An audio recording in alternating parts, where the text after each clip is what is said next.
Australia's Senate is voting on a landmark bill to ban children under the age of 16 from accessing social media.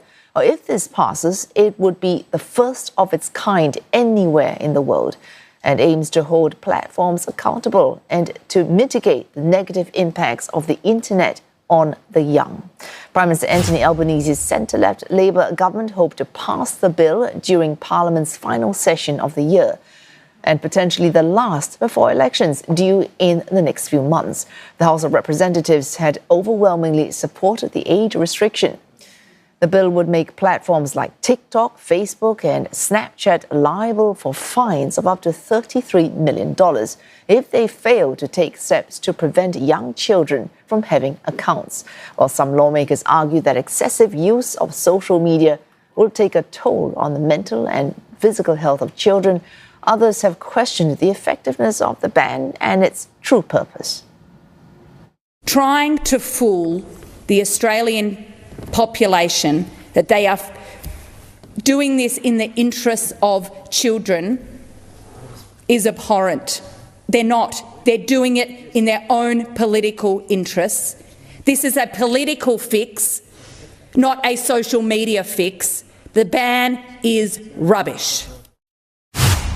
The core focus of this legislation is simple. It demands that social media companies take reasonable steps to identify and remove underage users from their platforms. This is a responsibility these companies should have been fulfilling long ago, but for too long they have shirked these responsibilities in favour of profit. This is not a radical concept, it's a necessary one. CNA's Roger Maynard has more on the concerns surrounding the possible ban. A lot of people here fear it's the thin end of the wedge and are worried about how the law will be enforced. Will everyone have to submit to age verification technology or the like? Will older Australians eventually be made to prove their age before going online? In fairness, there have been amendments to the bill so to toughen privacy measures, which will ensure the social media companies are prohibited from compelling users to provide digital IDs or other government-issued documents such as passports or driving licenses to access sites. That would be anathema to most Australians who value their privacy and don't want the authorities poking their nose into their personal lives. Having said that, Communications Minister Michelle Rowland has made it clear that social media platforms have a social responsibility to keep their users safe.